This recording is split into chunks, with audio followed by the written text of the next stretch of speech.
Yeah, we're good. In our own time, George. Well, we start off the questions on a very serious note. Paul Hannon wants to know what colour boxes does Hook wear? That's an easy question to answer. Because I'm colour coordinated, my boxers and my tie match. So if you look at my tie during the game, you'll know what colour boxes are. Well, the second question. Barry Murphy wants to know, is George going to wear a tacky bright tie on Sunday? So if you wear a tacky bright tie, it means you've got tacky bright underwear.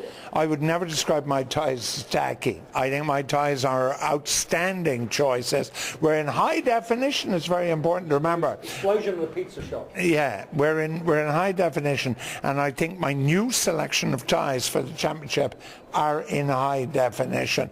I have a question here from Nuala Elder. Who are Ireland's toughest opponents going to be in the Six Nations Championship? I think you'd have to say France. I think it's an even championship this year. I mean, you've got three new coaches in France, Italy and England. You've got England with a kind of a callow enough side. I mean, they look a bit shallow in depth. Scotland will be tough at home, sticky at home. Italy will be tough, sticky at home. But I think it's a three-horse race. I think it's between Wales, Ireland and France for this year's championship, and I think obviously France at home will be the tough one. Yeah, I agree. France at home. Now, Colin Megan says, what's the biggest area of weakness in the Irish team that Wales would attempt to target? The centres, isn't it, without O'Driscoll, I would suggest. Yeah. I think they may have a look at Conor Murray at scrum half. I know he's a good player, but he's inexperienced. Phillips is there, No, I think they'll go after us in the centre, and with two of the biggest wings in the championship, this is probably the biggest three-quarter line in history. They'll go after us. I think you'd have to say on paper that Ireland will hold sway in the set pieces. I think their scrum will be better than Wales, and their line out and probably be more physical on the loose. I think you're right. I think Wales will come looking to do the damage in their back line. Roberts is back there now. Big back three, as you say, huge back three. So they're obviously going to try to run over top, steamroll. I think this is a great question, though, from Kieran Flanagan. If you could pick a player from another team, Six Nations team, who would you pick? That's a good question, actually. Well done, Kieran. I suppose there's a few. I mean, you're obviously going to go for a few of the French backs, aren't you? I mean, if you had that chance. I'd have to say, and he's only a young guy, I think Richie Gray from Scotland is outstanding, the big blonde who did second row. I just think he's a combination of kind of a great ball winner in the line out and great in the loose. I don't know whether I'd pick, or you might be looking at an out-and-out number 7, mightn't you? I was wondering when you were going to get there. I think, of course, you go for an out-and-out 7. So what you would go for, for me, it would be Warburton, but really, Dusatra. I'd go for Thierry Dusatra. But then where would you put O'Brien? I mean, given that Ferris is outstanding, given that Heslip can be outstanding. No, but it can be outstanding. I'd play Dusatra, Sean O'Brien and Ferris. Yeah. That's my fantasy back row, Kieran. And then finally, Eamon Rickard. Was George serious about playing Heaslip at number 7? Now, this was on my Twitter account. Yeah. I suggested... Well, in France, they would look at it. And in Italy, they would look at it. Yeah. I wouldn't be serious. I don't think Jamie Hughes is my number 7. But certainly other countries who want to put a big back row in have looked at playing that. If you look at France, I mean, probably, they've used them heaps of times. Bonnier, they've used at 7. South Africa, again, would be, advocates of playing big number 7. I don't think he's up. I think he's too long playing number 8 to change tack and play 7 now. But No, but George was serious, though. That's the point. All right, have you got a question? Sensible George or stupid George? Have you got a question? I've got it's a long one. Tony McBride, George and Brent, do you get annoyed with the constant divide and opinion of the Irish public when it comes to selections? A good question. Do you get annoyed when the Leinster fans shout out about McFadden, Fitzgerald, etc., and then Munster push for Earl, Zebo inclusion? When Ulster cry about some sort of ridiculous notion of anti-Ulster theme running through the selection, or do you just laugh at it? So what he's really saying in a nutshell is, do we get sick of, because it's quite parochial over here, provincial, the Leinster teams pushing their players, the Ulster teams pushing their players, the Munster teams pushing their players?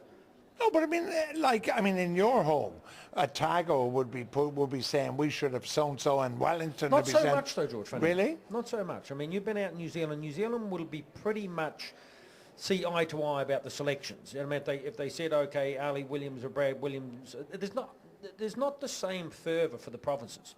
I mean, you know yourself. There's people there. There's people there that want Ronan O'Gara on that side week in, week out. You're Like probably me. one of Me. regardless of whether Sexton's brilliant. There's people in Leinster that want Sexton in there week in, week out, regardless of how well O'Gara is.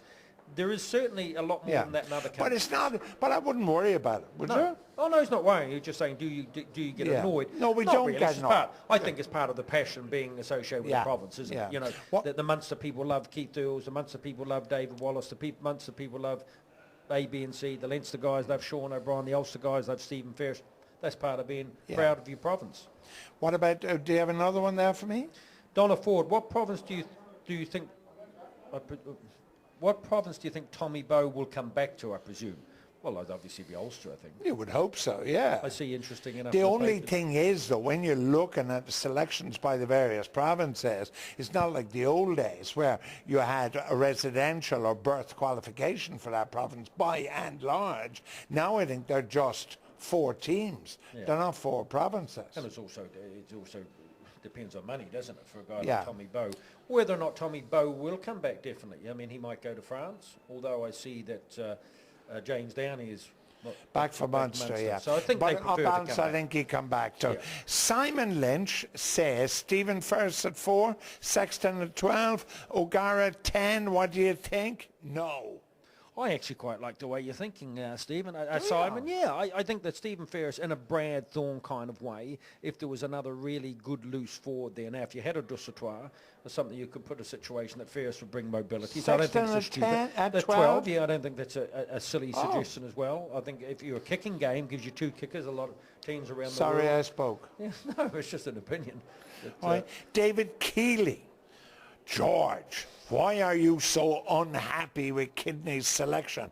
Do you really think he's made some very obvious bad calls going up against Wales? Well, let me tell you, what I said was, I was surprised at Sexton. I was shocked at Earls in the centre, and I found the lack of a number 7 extraordinary, and O'Callaghan in the second row in front of Ryan, I thought surprising. I thought there were 4 real selections that I had issue with. Yeah, I have a slight issue on the selection of, the original selection of Keith Earls in the centres. I think you're right. I think he's probably a winger rather than a centre. Having said that, maybe the options are less obvious for Dick and Kidney there.